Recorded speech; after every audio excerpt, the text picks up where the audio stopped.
നമ്മളിപ്പോൾ എന്ത് ചെയ്തിട്ട് ഇവിടുത്തെ സാധനത്തിന് വില കൂടുന്നതെന്ന് ചോദിച്ചിട്ട് കാര്യമൊന്നുമില്ല. നമുക്ക് ഒരു യുദ്ധം നടന്നാൽ നമ്മളെ എഫക്ട് ചെയ്യും. അത് നമ്മളുടെ തൊട്ടടുത്ത് വന്ന് നമ്മുടെ ജംഗ്ഷനിൽ യുദ്ധം നടക്കണമെന്നില്ലല്ലോ. എൻ്റെ FB പേജ് എന്ന് പറയുന്നത് എനിക്കും ഞാൻ ഇഷ്ടപ്പെടുന്നവർക്കും വേണ്ടി മാത്രമുള്ള ഒന്നല്ല. എൻ്റെ വീട്ടിൽ തന്നെ എൻ്റെ അച്ഛയും അമ്മയായാലും ഒക്കെ ഇന്റർകാസ്റ്റ് മാരേജ് ആണ്. അപ്പം അവരുടെ കല്യാണം നടന്ന അത്ര പ്രശ്നം ഇന്ന് എനിക്ക് തോന്നുന്നില്ല ഒരു ഇന്റർകാസ്റ്റ് മാരേജിൽ ഉണ്ടാവുമെന്നു. പക്ഷെ ആ ഒരു ഇഷ്ടവും സ്നേഹവും ഒക്കെ നമുക്ക് ഈ കമന്റ് ബോക്സ് അങ്ങ് തുറക്കുമ്പോൾ നമുക്കൊരു കുത്തൽ ഫീൽ ചെയ്യും. ഇവർക്ക് എന്തായിരിക്കും ഫീൽ ചെയ്ത് കാണുമ്പോൾ? ഇവരൊന്നാമതേ പല മാനസികാവസ്ഥയിലൂടെ ആയിരിക്കും കടന്നു പോവുക. അപ്പോൾ ഇത് കാണുമ്പോൾ ഇവരെ ഇത് അഫക്ട് ചെയ്യുമോ എന്നോർത്ത് നമുക്കൊരു ബുദ്ധിമുട്ട് ഫീൽ ചെയ്യും. മേബി ഒരു നല്ല സൈക്കോളജിസ്റ്റ് ആയിരിക്കും. കാരണം എനിക്ക് സൈക്കോളജി എടുക്കാനായിരുന്നു ഇഷ്ടം. ഞാൻ പണ്ട് മുതലേ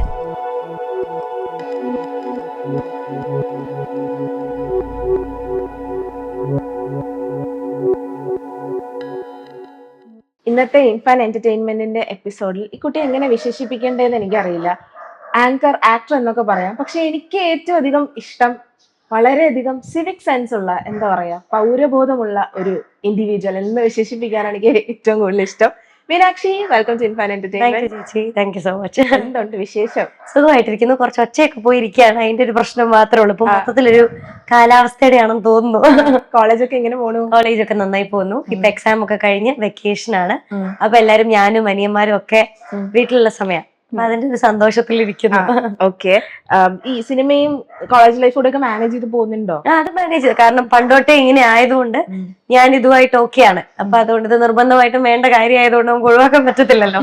അപ്പൊ അതുകൊണ്ട് അതങ്ങ് നടന്നു പോകും. പ്രോജക്ട്സ് ഒക്കെ എങ്ങനെയാ? നന്നായി പോകുന്നു. ഇപ്പൊ കാസർഗോഡ് ഒരു മൂവി നടക്കുകയാണ്. അപ്പൊ അതിന്റെ ബ്രേക്കാണ്. നാട്ടിലുണ്ട്. അടിപൊളി. എക്സാംസ് ഒക്കെ കഴിഞ്ഞു. അടിപൊളിയായിട്ട് എഴുതി? അടിപൊളിയായിട്ട് എഴുതി. ഇനി മാർക്ക് വരുമ്പോ അറിയാം അത് അടിപൊളിയായിരുന്നോ. മാർക്ക് കിട്ടിക്കോളും. പേഴ്സണലി ആങ്കറാണ്, ആക്ടറാണ് എന്നൊക്കെ അറിയാം. നമ്മൾ അങ്ങനെയാണ് നോട്ടീസ് ചെയ്തിട്ടുള്ളതും. പക്ഷെ ഈ അടുത്താണ് മീനാക്ഷി വളരെ, എന്താ പറയാ, രാഷ്ട്രീയ ബോധമുള്ള, അല്ലെങ്കിൽ എല്ലാ കാര്യങ്ങളും അവെയർ ആയിട്ടുള്ള ഒരാളാണെന്നുള്ളത് പോസ്റ്റുകളിലൂടെ, ഞാൻ സീരിയസ്ലി പറയാ, എന്റെ ഫ്രണ്ട്സ് ഒക്കെ എടുത്ത് നമ്മൾ ഗ്രൂപ്പ്സിൽ ഷെയർ ചെയ്യുമല്ലോ ഓരോ റീൽസ്. ഈ കുട്ടി എന്താ പറയാ, ഭയങ്കര സ്പഷ്ടമായിട്ടും സ്ഫുടമായിട്ടും പറയേണ്ട കാര്യം അങ്ങനെ പറയുന്ന അത്രയും അവെയർ ആയിട്ടുള്ള ഒരാള്. എനിക്കത് കണ്ടപ്പോൾ ഭയങ്കര സന്തോഷം തോന്നി. സത്യം പറയാം, എനിക്ക് മീനാക്ഷിയുടെ ഇന്റർവ്യൂ എടുക്കുന്ന എനിക്ക് ഭയങ്കര സന്തോഷമായിരുന്നു. അയ്യോ, അത് കേൾക്കുമ്പോ എനിക്ക് സന്തോഷമുണ്ട്. ഞാൻ പുള്ളിയെടുത്ത് മീനാക്ഷിയുടെ ഇന്റർവ്യൂ ക്യാൻസൽ കിട്ടും എന്തൊരു പേഴ്സണലി ഭയങ്കര സന്തോഷമുണ്ട്. അയ്യോ, എനിക്ക് സന്തോഷം. എനിക്ക് ഇന്റർവ്യൂവിനൊക്കെ അപ്പുറത്തേക്ക് എനിക്ക് വർത്താനം പറയാൻ ഒത്തിരി ഇഷ്ടമാണ്. അതെന്റെ അച്ഛയെ കണ്ടാൽ തന്നെ മനസ്സിലാവും. അച്ഛയെ ഇങ്ങനെ വിളവിളാതെ സംസാരിക്കും. ഞാനും ഒത്തിരി സംസാരിക്കുന്ന ആളാണ്. പിന്നെ പോസ്റ്റുകളിലും ഇന്റർവ്യൂസിലും ഒക്കെ ഈ രാഷ്ട്രീയ ബോധം എന്നതിനപ്പുറത്തേക്ക് ഞാൻ നമ്മുടെ നോർമൽ ലൈഫിൽ സംഭവിക്കുന്ന, അല്ലെങ്കിൽ നമുക്ക് ചുറ്റും സംഭവിക്കുന്ന കാര്യങ്ങൾ പറയുമ്പോൾ അത് രാഷ്ട്രീയപരമായി മാറിപ്പോകുന്നതാണ്. അല്ലാതെ അത് നമ്മളെ പ്രത്യേക ഒരു രാഷ്ട്രീയത്തെ ഉദ്ദേശിച്ചോ അല്ലെങ്കിൽ ഒരു രാഷ്ട്രീയ പക്ഷം ചേർന്നോ ഒന്നും സംസാരിക്കുന്നതല്ല. അത് നോർമലി അതിനെ അങ്ങനെ കാണാൻ ആഗ്രഹിക്കുന്ന ആൾക്കാർക്ക് അങ്ങനെ തന്നെ മനസ്സിലാക്കാം. ഇനിയിപ്പോ മറ്റേ പോലെ കാണാനാണ് ആഗ്രഹമെങ്കിൽ അങ്ങനെ കാണാം. ഞാൻ എല്ലാം ഒബ്സർവ് ചെയ്ത് പറയാം, അത്രയുള്ളൂ. ഓക്കെ. മീനാക്ഷി, ലൈക്ക് എല്ലാവർക്കും ഈ ഒരു ഏജിൽ ഇത്ര അധികം നോളജും അവയർനെസ്സും കാണില്ല. എപ്പോ തൊട്ടാണ് ഇതൊക്കെ നമ്മൾ ശ്രദ്ധിക്കേണ്ട കാര്യങ്ങളാണ് എന്നുള്ള ഒരു, ഇപ്പോഴത്തെ കുട്ടികളുടെ ജനറേഷനൊക്കെ ഭയങ്കര ഫാസ്റ്റാണ്. ഞാനൊക്കെ എനിക്ക് തോന്നുന്നു ഡിഗ്രി ഒക്കെ കഴിഞ്ഞിട്ടാണ് ഇങ്ങനെയുള്ള കാര്യങ്ങളെ കുറിച്ച് സംസാരിക്കുകയും ചിന്തിക്കുകയൊക്കെ ചെയ്തിട്ടുള്ളത്. ഭയങ്കര ക്വിക്കാണ് ഇപ്പോഴത്തെ കുട്ടികൾ.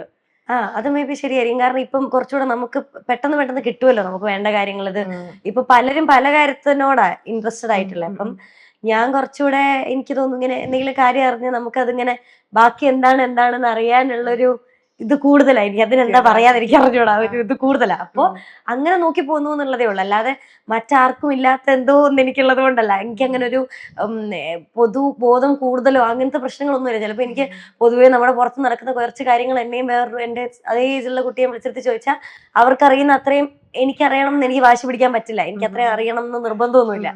പക്ഷെ ഈ പറയുന്നത് പോലെ എവിടെയെങ്കിലും കേൾക്കുന്ന കാര്യങ്ങളുടെ ബാക്കി തപ്പി പോകുമ്പം നമ്മളത് കറക്റ്റായിട്ട് മനസ്സിലാക്കാൻ ശ്രമിക്കുന്നു എന്നുള്ളതേ ഉള്ളൂ.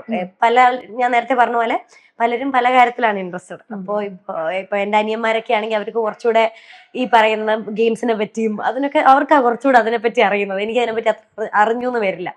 അപ്പൊ നമുക്ക് അറിയുന്ന കാര്യങ്ങളിൽ നമ്മൾ നന്നായിട്ടിരിക്കുന്നു എന്നുള്ളതേ ഉള്ളൂ. ഏത് വിഷയത്തെ കുറിച്ചായാലും മീനാക്ഷിക്ക് ഒരു വ്യൂ ഉണ്ടാവും. അത് എഴുതിയിടാറുണ്ട്. വളരെ രസകരമായിട്ടുള്ള രീതിക്കാണ് എഴുതിയിടുന്നത്. താഴെ വളരെ നെഗറ്റീവായിട്ട് ഒരു കാര്യമില്ലാത്ത രീതിയിലുള്ള കോമന്റ്സ് കാണും. എനിക്ക് ഏറ്റവും ഇഷ്ടപ്പെട്ടത് മീനാക്ഷിയുടെ പോസ്റ്റുകൾ കണ്ടപ്പോൾ അതിനെതിരെ കൊടുക്കുന്ന മറുപടിയാണ്. കഴുത എന്ന് പറഞ്ഞപ്പോ അതിനെ എടുത്തിട്ടിട്ട് മുകളിൽ ഇത്ര പ്രായമുള്ളതിനെ ഞാൻ ആദ്യമായിട്ടാണ്. ഉരുളക്ക് ഉപ്പേരി എന്ന് പറയുന്ന രീതിക്ക് ഉള്ളൊരു എങ്ങനെ ഇങ്ങനത്തെ കമന്റ്സ് ഒക്കെ എടുക്കുന്നത്? അത് ഞങ്ങളുടെ വീട്ടിൽ കുറച്ച് ദിവസം നിന്ന് മനസ്സിലായി. ഞങ്ങൾ ഇവിടെ അങ്ങനെയാ സംസാരിക്കുക.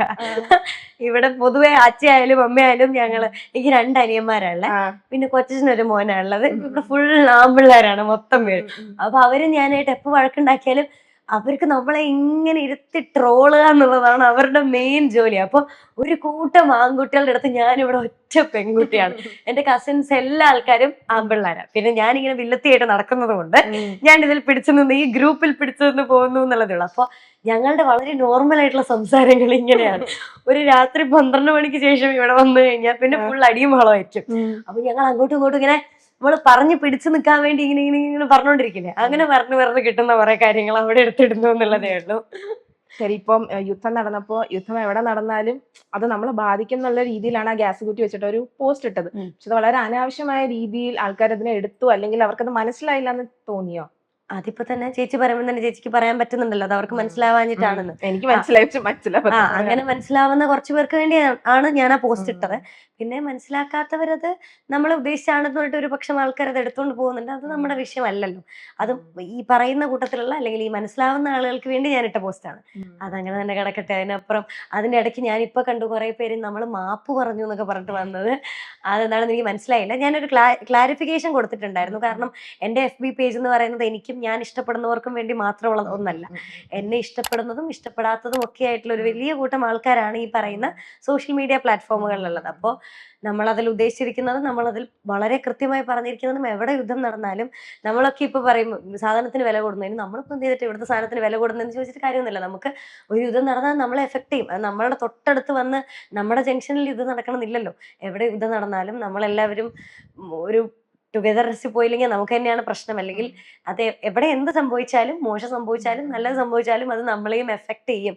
നമ്മൾ ഇതിൽ പെടുന്ന ആൾക്കാരാണ് എന്നുള്ളൊരു ബോധം നമുക്ക് എപ്പോഴും ഉള്ളത് നല്ലത് തന്നെയാണ്. അതിപ്പോ എനിക്ക് എന്റെ വീട്ടിൽ പറഞ്ഞു തരുന്ന കാര്യമാണ്, എനിക്ക് എന്റെ അനിയന്മാരുടെ അടുത്ത് പറഞ്ഞു കൊടുക്കുന്ന കാര്യമാണ്. അപ്പം എന്റെ പ്രായത്തിലുള്ളവർക്കും അല്ലെങ്കിൽ ഞാൻ എന്റെ കാഴ്ചപ്പാട് അവിടെ എഴുതിയിട്ടു എന്നുള്ളത് മാത്രമേ ഉള്ളൂ. പിന്നെ ഇത് മനസ്സിലാവാത്ത ഒരു പക്ഷമുണ്ടല്ലോ, അവർക്ക് വേണ്ടി ഞാൻ സെപ്പറേറ്റ് അത് രണ്ടാമതും എഴുതിയിട്ടിരുന്നു. അതിന്റെ അപ്പുറത്തേക്ക് നമ്മൾ ആരെയും ഒന്നും ഉദ്ദേശിച്ച് പറയാത്ത പക്ഷം ഒരു മാപ്പ് പറച്ചിലോ അല്ലെങ്കിൽ ഒരു ഞാൻ അറിയാതെ പറഞ്ഞു പോയ ആദ്യം കോമന്റ്സ് വായിച്ചിട്ട് ഫുള്ള് ഇരുന്ന് വായിച്ചു. ഇതിനകത്ത് എന്താ പറയുന്നത്? അതിനകത്ത് ഒന്നും ഇല്ല. സ്റ്റിൽ എന്തിനാ ആൾക്കാർ അത് പിന്നെ നമുക്ക് വായിച്ചിട്ട് കുറച്ചു നേരത്തേക്ക് മനസ്സിലാവില്ല നമ്മൾ എന്ത് പറഞ്ഞതാണ് പ്രശ്നമായെന്ന് കണ്ടുപിടിക്കാൻ കുറച്ച് സമയം എടുക്കും. എന്താണ് ഇപ്പൊ പ്രശ്നമായെന്ന് നമുക്കറിയില്ലല്ലോ. നമ്മളൊരു പ്രശ്നത്തിന് വേണ്ടി എഴുതിയതാണെങ്കിലും നമുക്ക് മനസ്സിലാവും ഞാൻ ഈ പറഞ്ഞതൊരു സംഭവമായിട്ടുണ്ടെന്ന്. പക്ഷെ അതൊന്നും നമ്മളെ ബാധിക്കുന്ന വിഷയങ്ങളല്ലാത്തത് കൊണ്ട് അത് ആ വഴിക്ക് ഫ്രണ്ട്സിന്റെ ഗ്രൂപ്പിൽ ഇരിക്കുമ്പോഴും നിങ്ങൾ ഇങ്ങനെയുള്ള കാര്യങ്ങൾ വൈബ് മൂഡ് അത് എന്ത് പറയുന്നു അതിന്റെ കൂടെ പോകും എന്നുള്ളതല്ല. അല്ലാതെ ഇപ്പൊ ഞാൻ എന്റെ ഇന്റർവ്യൂസിൽ മാത്രമാണ് ഇങ്ങനെ സംസാരിക്കുന്നത്. എന്നെ ഇങ്ങനത്തെ ഒരാളായിട്ട്, അതായത് ഇങ്ങനെ ഞാൻ സീരിയസ് ആയിട്ട് സംസാരിക്കുമെന്നോ അല്ലെങ്കിൽ ഞാൻ ഇങ്ങനെ വേറെ എന്തെങ്കിലും കാര്യത്തെ പറ്റി എനിക്കൊരു അഭിപ്രായം ഉണ്ടെന്ന് തന്നെ എന്റെ കൂട്ടുകാർക്കും ഒക്കെ മനസ്സിലായി. വീട്ടിൽ പിന്നെ അറിയാം ഞങ്ങളെന്നും രാത്രിയൊക്കെ ഇവിടെ ഇരുന്ന് സംസാരിക്കും, അച്ഛയും അമ്മയും ഞാനും ഒക്കെ ആയിട്ട്. പക്ഷെ എന്റെ കൂടെ ഉള്ളവർക്കും എന്റെ കൂട്ടുകാർക്കും ഒക്കെ നീ ഒന്ന് ഇങ്ങനെയൊക്കെ പറഞ്ഞു, നിനക്ക് എന്തെങ്കിലും പറ്റിയോ എന്നൊക്കെ ചോദിക്കുന്നത് ഈ ഇന്റർവ്യൂസ് വരുന്നതിന് ശേഷമാണ്. നിനക്ക് എന്തെങ്കിലും നീ എന്തെങ്കിലും എന്ത് കണ്ടിട്ടാ നിനക്കിപ്പോ ഇങ്ങനെ ഒരു മാറ്റം ഉണ്ടാവാൻ കാരണം എന്നൊക്കെ ആലോചിച്ച് പോയ കുറെ ആൾക്കാർ എന്റെ കൂടെ. കാരണം ഞങ്ങളുടെ വർത്തമാനങ്ങൾ ഇങ്ങനെയല്ല. കാരണം ഞങ്ങളുടെ ഇടയ്ക്ക് ഇങ്ങനത്തെ ടോപ്പിക്സ് വരാറില്ലല്ലോ. ഇപ്പം യുദ്ധം നടക്കുന്നു, നിനക്ക് യുദ്ധത്തെ പറ്റിയുള്ള അഭിപ്രായം എന്താന്ന് എന്റെ ഫ്രണ്ട്സ് ആരും എന്നോട് ചോദിക്കാറില്ല.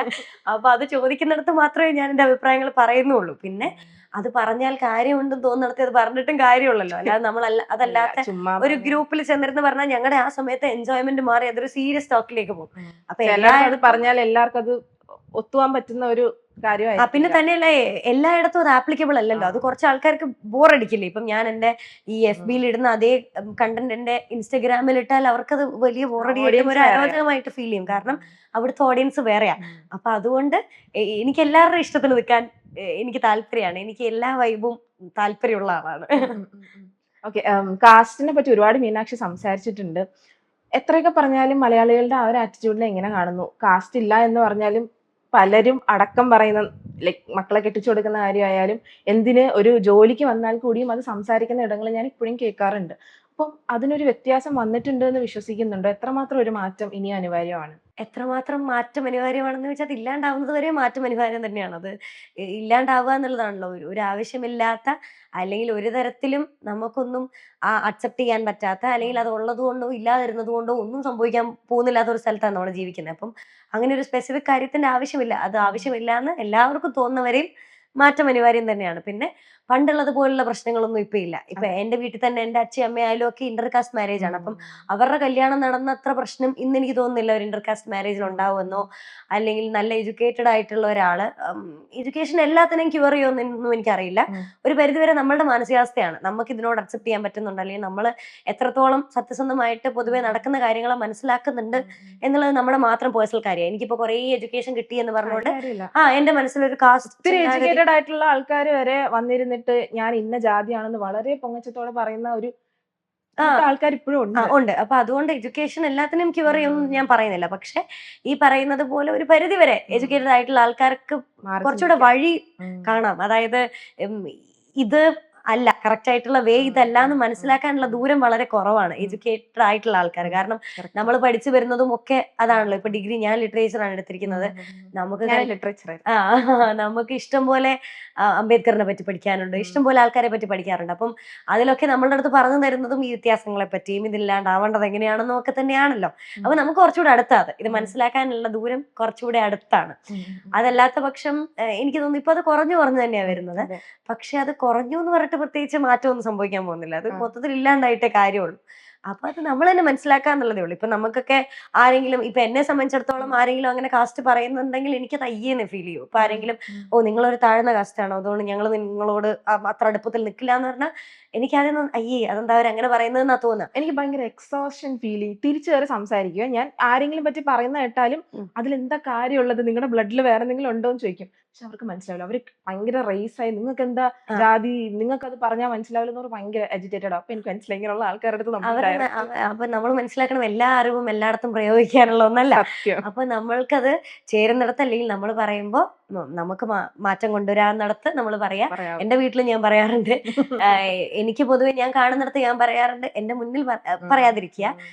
അത്രയും ചെയ്യാമല്ലോ. നമുക്കൊരു നമ്മുടെ മനസ്സിലുള്ള ഒരു ചിന്താഗതി കൊണ്ട് നമ്മൾ പുറത്താരെയും ബുദ്ധിമുട്ടിക്കാതിരിക്കുക എന്നുള്ളതും കൂടെ ഉണ്ട്. അപ്പൊ ആരെങ്കിലും പറയുന്നുണ്ടെങ്കിൽ ഞാൻ മാക്സിമം ആവശ്യപ്പെടാറുള്ളത് എന്റെ മുന്നിൽ പറയാതിരിക്കുക, അല്ലെങ്കിൽ എനിക്ക് അതിനോട് താല്പര്യമില്ല, അതുകൊണ്ട് ഞാൻ അതിനോട് യോജിക്കുന്നില്ല എന്നുള്ളത് മാത്രമായിരിക്കും. അല്ലാതെ ഞാൻ പോയി ബഹളം ഉണ്ടാക്കാനോ പ്രശ്നം ഉണ്ടാക്കാനോ ഒന്നും നിൽക്കാറൊന്നുമില്ല.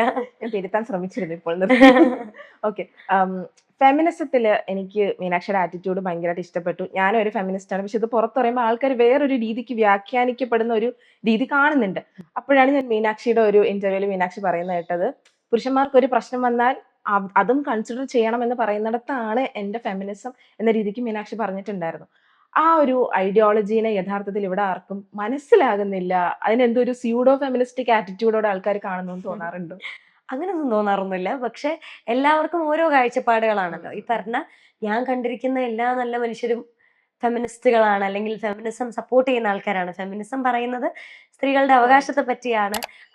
ഈക്വൽ ആയിട്ടുള്ള ഫിസിക്കലായിട്ടുള്ള റൈറ്റ്സിനെ പറ്റിയോ അല്ലെങ്കിൽ മെന്റൽ ആയിട്ടുള്ള കാര്യങ്ങളെ പറ്റിയോ എന്നതിനപ്പുറത്തേക്ക് നമ്മുടെ സമൂഹത്തിൽ ഈക്വൽ ആയിട്ടുള്ള ഒരു ജോബ് ഓപ്പർച്യൂണിറ്റി, അല്ലെങ്കിൽ അവരുടെ അവകാശങ്ങളൊക്കെ കൃത്യമായി നിലനിർത്തുക എന്നതിനെ പറ്റിയാണ്. അപ്പൊ ഞാൻ ഫെമിനിസത്തെ പറ്റി പറയുമ്പോഴേ ബസ്സിലെ സംവരണം നിർത്തലാക്കണം എന്ന് പറയുന്ന ആൾക്കാരാണ് ഇപ്പോൾ കൂടുതലും ഉള്ളത്. സ്ത്രീകൾക്ക് സംവരണമുണ്ട്, അത് നിർത്തലാക്കണം. അപ്പോൾ അങ്ങനെ പറയുന്ന ആൾക്കാരാണ്. അപ്പൊ ഞാൻ പറയുന്നതൊന്നും ഇത് കേൾക്കുന്ന ഒരു പക്ഷം വേറെയുമായിട്ട് ഫീൽ ചെയ്യാറുണ്ട്. പക്ഷെ അതിന്റെ ഒക്കെ അപ്പുറത്തേക്ക് നമ്മൾ പറഞ്ഞത് അതല്ലല്ലോ. അപ്പൊ അതുകൊണ്ട് ഞാൻ അതിനെ പിടിച്ച് വേറെ ചിന്തിക്കാറില്ല. നമ്മുടെ വഴി തെറ്റിപ്പോവും എന്നല്ലാതെ അതിന് പ്രത്യേകിച്ച് കാര്യകാരണങ്ങളൊന്നും ഇല്ലല്ലോ. അപ്പൊ എന്റെ ഫെമിനിസം എപ്പോഴും അത് തന്നെയാണ്. ഞാൻ ആർക്കും ബുദ്ധിമുട്ടുണ്ടാക്കാറില്ല. ഞാനിപ്പോ അത് സ്ത്രീ ആയാലും പുരുഷനായാലും ഫെമിനിസം എന്ന് പറയുന്ന വേർഡ് സ്ത്രീക്ക് വേണ്ടിയാണ്, അല്ലെങ്കിൽ അത് സ്ത്രീകൾ പണ്ട് എങ്ങനെയായിരുന്നു നമുക്കറിയാം. ഈ കാസ്റ്റിസം പോലെ തന്നെ സ്ത്രീകളും പണ്ട് എങ്ങനെ ഇരുന്ന ആളുകളാണ്, അല്ലെങ്കിൽ അവരെ എങ്ങനെ ഇപ്പം നമ്മൾ ഉൾപ്പെടുന്ന സ്ത്രീ സമൂഹത്തെ എങ്ങനെയാണ് കണ്ടിരുന്നത് നമുക്ക് വളരെ വ്യക്തമായിട്ടറിയാം. അതിൽ നിന്നും ഇങ്ങനെയുള്ള ഒരു മാറ്റം സാധ്യമായത് ഉറപ്പായിട്ടും എല്ലാവരുടെയും മനസ്സിൽ ഫെമിനിസം ഉള്ളത് കൊണ്ട് തന്നെയാണ്. അത് തന്നെയാണ് ഞാൻ ഉദ്ദേശിച്ചിട്ടുള്ളൂ. ആരെയും ബുദ്ധിമുട്ടിക്കാത്ത തരത്തിലുള്ള ഫെമിനിസം. ഇപ്പൊ നമ്മൾ ഫെമിനിസ്റ്റ് ആണെന്ന് പറയുമ്പോൾ ഞാനൊരു തീവ്രവാദിയാണെന്ന് പറയുന്ന പോലെയാണ് എല്ലാവർക്കും. അയ്യേ നീ ഫെമിനിസ്റ്റ് ആണോ എന്ന് പല കമന്റ് ബോക്സുകളിലും എഴുതിയിട്ടപ്പോ ആൾക്കാർ വന്നിട്ട് ഇങ്ങനെ നീ ഫെമിനിസ്റ്റ് ആണോ ഞാൻ അറിഞ്ഞു. വേറെ വല്ലോണം ഇനി ഇതിന്റെ അർത്ഥം അപ്പോ മനസ്സിലാകുന്നില്ല. നമ്മള് അവർക്ക് അതിന്റെ അർത്ഥം കൃത്യമായി മനസ്സിലാവുന്നില്ല എന്നുള്ളതാണ്. അല്ലാതെ ഫെമിനിസം മോശമായതുകൊണ്ടല്ല, അത് നമ്മൾ കുറച്ചും കൂടി ആൾക്കാരിലേക്ക് എത്തിക്കേണ്ടതുണ്ട്. അപ്പൊ അത് കണ്ടിട്ട് ചെറിയ കുട്ടികളാണെങ്കിൽ തന്നെ ഇവർക്ക് ഇത് കാണുമ്പോൾ തോന്നാലോ ഫെമിനിസം എന്ന് പറയുന്നത് എന്തോ ഒരു മോശം കാര്യമാണ്, ഞാനൊരു ഫെമിനിസ്റ്റ് ആണെന്ന് പറയുന്നത് എന്തോ എവിടെയോ ഒരു തകരാറ് പോലെയുള്ള ഒരു പരിപാടിയാണിത് എന്ന് തോന്നാൻ പാടില്ല. അതുകൊണ്ട് അത് കൃത്യമായിട്ട് മനസ്സിലാവാത്ത ആരൊക്കെയോ അങ്ങനെ പറയുന്നു എന്നുള്ളതേ ഉള്ളൂ. ഓക്കെ, ഞാൻ ഹൈപ്പോത്തറ്റിക്കലി കുറച്ച് സിറ്റുവേഷൻസ് പറയാം. ജസ്റ്റ് അപ്പൊ അതിന് ഉത്തരം പറഞ്ഞാൽ മതി. കേരളത്തിലെ മൊത്തത്തിൽ എടുക്കുമ്പോൾ ഉള്ള ഒരു ചിന്താഗതി, ഒരു ഓവർനൈറ്റ് കൊണ്ട് മീനാക്ഷിക്ക് മാറ്റാനുള്ള ഒരു സൂപ്പർ പവർ കിട്ടി. ഓക്കെ, എന്തായിരിക്കും അത്? അയ്യോ, കേരളത്തിൽ മാത്രം? കേരളത്തിന് മാത്രം എന്തോ ആവാം. ഒരു ഭയങ്കര മീനാക്ഷി ബാക്കിയുള്ളവർക്ക് കേട്ട ചെറുതെന്ന് തോന്നായിരിക്കും, വലിയ കാര്യമായിരിക്കും, എന്തെങ്കിലും റാൻഡം. ട്രാൻസ്ജെൻഡേഴ്സിനോടൊക്കെയുള്ള ഒരു മനോഭാവം മാറിയാ കൊള്ളാം എന്ന് ആഗ്രഹിക്കുന്ന ആളാണ് ഞാൻ. അങ്ങനെ കുറെ കാര്യങ്ങൾ ഉണ്ടാവും. ഇപ്പൊ ഒരു നാലോഗ്യം എന്തൊക്കെയോ മനസ്സിലേക്ക് വരുന്നത്. പക്ഷെ ആദ്യം മുന്നിൽ വരുന്നത് അതാണല്ലോ. ഇപ്പൊ അവര് ഭയങ്കര നന്നായിട്ട് ഇപ്പം ട്രാൻസ്ജെൻഡേഴ്സ് ആണെങ്കിലും ലെസ്ബിയൻസ് ആണെങ്കിലും ഗേ വിഭാഗത്തിൽപ്പെടുന്ന ആൾക്കാരാണെങ്കിലും ഒക്കെ അവര് വളരെ നന്നായി ഒരുങ്ങിയൊക്കെ ഇതിൽ വരുന്ന. ഇപ്പം ഞാൻ എല്ലാ പ്രാവശ്യവും കാണാറുണ്ട്, ഇൻസ്റ്റഗ്രാമിലൊക്കെ അങ്ങനെ ഒരുപാട് പേരാണുള്ളത്. അവരവരുടെ ഐഡന്റിറ്റി വളരെ നന്നായി പുറത്ത് കാണിക്കുന്ന ആൾക്കാരാണ്. ഇല്ലായിരുന്നു, ഇപ്പൊ അതിനുള്ള കോൺഫിഡൻസ് പണ്ട് പക്ഷെ കുറച്ചുകൂടെ എല്ലാം ഒളിച്ചു വെച്ചിരുന്നത്, ഇതെന്തോ തെറ്റാണെന്ന് വിചാരിക്കുന്നത് കൊണ്ട് തന്നെ ഇതിനെയൊക്കെ എന്തൊക്കെയോ ഒളിച്ചു വെച്ചിരുന്നു. പക്ഷെ ഇപ്പൊ കുറച്ചുകൂടെ അത് പുറത്ത് കാണിക്കുന്നുണ്ട്. അവർക്ക് നന്നായി പൊട്ട് തൊടാൻ ഇഷ്ടമാണെങ്കിൽ അവർ പൊട്ട് തൊടുന്നുണ്ട്, ഡാൻസ് കളിക്കുന്നുണ്ട്. അവർക്ക് ഇപ്പൊ കുറെ പേരുണ്ട് കുക്കിംഗ് ഇഷ്ടപ്പെടുന്ന ആൾക്കാര്. ഈ പറഞ്ഞ പോലെ കുക്കിംഗ് ഫീമെയിൽസ് മാത്രം ചെയ്യുന്ന ഒന്നല്ല, പക്ഷെ ഈ പറയുന്നത് പോലെ ആ ഒരു ഫെമിനിൻ ടച്ചോട് കൂടി കുക്ക് ചെയ്യുന്ന ഇഷ്ടം പോലെ ആൾക്കാരൊക്കെ ഇൻസ്റ്റഗ്രാം. അപ്പൊ എനിക്ക് ഭയങ്കര കൊതിയാണ്, എനിക്ക് നല്ല ഇഷ്ടം അവരെ കാണുമ്പോൾ. പക്ഷെ ആ ഒരു ഇഷ്ടവും സ്നേഹവും ഒക്കെ നമുക്ക് ഈ കമന്റ് ബോക്സ് അങ്ങ് തുറക്കുമ്പോൾ നമുക്കൊരു കുത്തൽ ഫീൽ ചെയ്യും. ഇവർക്ക് എന്തായിരിക്കും ഫീൽ ചെയ്ത് കാണുമ്പോൾ? ഇവരൊന്നാമതേ പല മാനസികാവസ്ഥയിലൂടെ ആയിരിക്കും കടന്നു പോവുക. അപ്പോൾ ഇത് കാണുമ്പോൾ ഇവരെ ഇത് അഫക്ട് ചെയ്യുമോ എന്നോർത്ത് നമുക്കൊരു ബുദ്ധിമുട്ട് ഫീൽ ചെയ്യും. അപ്പൊ അതൊന്ന് മാറിയാൽ കൊള്ളാന്ന് എനിക്കുണ്ട്. അവര് നമ്മളെ ഒന്നും ബുദ്ധിമുട്ടിക്കാൻ വരുന്നില്ല ആരും. അവരെ ഏത് തരത്തിലുള്ള സെക്ഷുവാലിറ്റി ഐഡന്റിഫൈഡ് ആയ ആൾക്കാരാണെങ്കിലും അത് നമ്മളെയോ നമ്മുടെ സാഹചര്യങ്ങളെയോ ബാധിക്കുന്നില്ല. ആരും നമ്മളെ ഫോഴ്സ് ചെയ്യുന്നില്ല ഒരു ജെൻഡറും ചൂസ് ചെയ്യണമെന്നോ ഒന്നും. പിന്നെ എന്തിനാ നമ്മൾ അനാവശ്യമായിട്ട് ഒരാളെ കളിയാക്കുന്നതോ അല്ലെങ്കിൽ മോശമായിട്ട് പറയുന്നതോ ചില അനാവശ്യ പേരുകൾ വിളിച്ച് കളിയാക്കുന്നതോ ഒന്നും അതിനോട് എനിക്ക് താല്പര്യമില്ല. പിന്നെ കുറെ പേര് ഇപ്പോഴും വിചാരിക്കുന്നുണ്ട് നമ്മൾ അങ്ങനെ വിളിച്ച് ഇതിപ്പോ ഇങ്ങനെ കുറെ പേര് ഐഡന്റിഫൈ ഇത് വന്നു കഴിഞ്ഞാൽ, ഇങ്ങനെ പല ജെൻഡേഴ്സ് വന്നു കഴിഞ്ഞാൽ ഇത് പുതിയ ജനറേഷൻ ഇത് കണ്ടിട്ട് ഇൻഫ്ലുവൻസ്ഡ് ആവും എന്ന് പറയുന്ന ഒരു വലിയ കൂട്ടം ആൾക്കാരുണ്ട്. അത് മാറ്റാൻ പറ്റിയിരുന്നെങ്കിൽ വളരെ നല്ലതായിരുന്നു. കാരണം ഒരു ദിവസം പെട്ടെന്ന് എഴുന്നേറ്റ് ഒരാണായി ജീവിക്കണം കേട്ടോ എന്ന് പറഞ്ഞാൽ നിങ്ങളെ കൊണ്ട് പറ്റുന്ന കാര്യമല്ല. അത് വളരെ സയന്റിഫിക്കലി പ്രൂവൺ ആയിട്ടുള്ള നമ്മുടെ വളരെ ഹോർമോണിന്റെ വ്യതിയാനങ്ങൾ കൊണ്ടുമൊക്കെ നമുക്ക് വളരെ പേഴ്സണൽ ആയിട്ട് നമുക്ക് മാത്രം ഫീൽ ചെയ്യാൻ പറ്റുന്ന മാറ്റങ്ങളാണത്. അപ്പൊ അത് ഒരാളെ ഫോഴ്സ് ചെയ്തു അല്ലെങ്കിൽ ഞാൻ എന്നും ഇങ്ങനെ ഉള്ള ഒരാളുടെ കൂടെ നടന്നു എന്ന് പറഞ്ഞിട്ട് എന്റെ ജെൻഡർ മാറാനോ എന്റെ ഐഡന്റിറ്റി മാറ്റാനോ എനിക്ക് സാധിച്ചെന്ന് വരില്ല. അതിപ്പോ എത്ര കാലം കഴിഞ്ഞാലും എനിക്ക് പറ്റിയെന്ന് വരില്ല. അപ്പൊ ആ കാഴ്ചപ്പാട് മാറിയിരുന്നെങ്കിൽ കൊള്ളമായിരുന്നു. ഇത് കണ്ടിട്ട് ബാക്കിയുള്ള സമൂഹം ഇൻഫ്ലുവൻസ്ഡ് ആവും, അതുകൊണ്ടാണ് ഇവരെ നമ്മൾ വേണ്ട എന്ന് പറയുന്നത് എന്നുള്ള മനോഭാവം മാറിയിരുന്നെങ്കിൽ. എല്ലാവരും സൈക്കോളജിസ്റ്റിന് ഇന്റർവ്യൂ ഉണ്ടായിരുന്നു. പുള്ളിക്കാരത്തി പറയായിരുന്നു ഇതുപോലെ ഒരു ഇഷ്യൂ ഒരു കുട്ടിക്ക് ഉണ്ടായി. അമ്മ പുള്ളിക്കാരത്തെ ഡയറക്റ്റ് വിളിച്ച് പറഞ്ഞത് ഒന്നെങ്കിൽ അവൻ മരിച്ചോട്ടെ, ഒരമ്മ അങ്ങനെ പറയോ, മരിച്ചോട്ടെ എന്നാ പറയുന്നത്, അല്ലെങ്കിൽ അവൻ ആണായിട്ട് തന്നെ ജീവിക്കണം. ഇത്തരം ഒരു ആറ്റിറ്റ്യൂഡ് സത്യം പറഞ്ഞാൽ സ്വന്തം കുടുംബത്തിൽ നിന്ന് പോലും അവരെ മാറ്റി നിർത്തപ്പെടുന്ന ഒരു സമൂഹം ഇപ്പോഴും ഉണ്ട് എന്നുള്ളത് ഭയങ്കര പെയിൻഫുൾ ആയിട്ടുള്ള ഭയങ്കര എവിഡന്റ് ആണ്. നമുക്കത് എല്ലായിടത്തും കാണാൻ പറ്റും. ഇത്തരം സൈക്കോളജിസ്റ്റുകളുടെയും മെന്റലിസ്റ്റുകളുടെയും ഒക്കെ അടുത്തായിരിക്കും ഇത് കൂടുതലും നമ്മളിപ്പോ കാണാം. ഇപ്പൊ മെന്റലിസം ഒക്കെ ചെയ്യുന്ന സമയത്ത് അങ്ങനത്തെ കുറെ വീഡിയോസും കാര്യങ്ങളൊക്കെ ഞാൻ കാണാറുണ്ട്. അപ്പം അവർക്കായിരിക്കും ഇത് വളരെ അടുത്ത് നിന്ന്, ഡോക്ടേഴ്സിനൊക്കെ ആയിരിക്കും അടുത്ത് നിന്ന് അറിയാൻ പറ്റുക. അമ്മയെ സംബന്ധിച്ചിടത്തോളം അമ്മയ്ക്ക് അവരുടെ മകൻ ഒരു മകനായി വളർന്നു വരണം, എങ്ങനെയാണോ സമൂഹത്തിൽ മറ്റു ആൺകുട്ടികളെ അവർ കാണുന്നത് അതുപോലെ വളർന്നു വരണം, സമൂഹം അവർക്കൊരു വില കൽപ്പിക്കണം, അതൊക്കെയാണ് മനസ്സിലുള്ളത്. അവരൊരിക്കലും സമൂഹം കളിയാക്കി കാണാൻ അവർ ആഗ്രഹിക്കുന്നുണ്ടാവില്ല. ആ അമ്മയും വളരെ മോശം സാഹചര്യത്തിലൂടെ തന്നെയായിരിക്കും കടന്നു പോകുന്നുണ്ടാവുക. പക്ഷെ ഈ പറഞ്ഞതുപോലെ രണ്ടുപേരുടെയും മാനസികാവസ്ഥ കൃത്യമായി മനസ്സിലാക്കേണ്ടതുണ്ട്. ഈ പറഞ്ഞ പോലെ അത് ഏത് തരത്തിലാണെങ്കിലും നമുക്ക് നമ്മുടെ ഐഡന്റിറ്റിയിൽ ഉറച്ചു നിൽക്കാൻ പറ്റിയില്ലെങ്കിൽ പിന്നെ നമ്മൾ എങ്ങനെ ജീവിച്ചിട്ടും പ്രത്യേകിച്ച് കാര്യമൊന്നുമില്ല. എനിക്ക് ഇങ്ങനെയാണ് സന്തോഷം കിട്ടുന്നത്, അല്ലെങ്കിൽ ഞാൻ ഇങ്ങനെ ആയിരിക്കുമ്പോഴാണ് ഞാൻ ഹാപ്പി എന്ന് നമുക്ക് പറയാൻ പറ്റിയില്ലെങ്കിൽ പിന്നെ എപ്പോഴാണ് പിന്നെ എങ്ങനെയാണ് നമുക്ക് നന്നായി ജീവിക്കാൻ പറ്റുക എന്നുള്ളതുണ്ട്.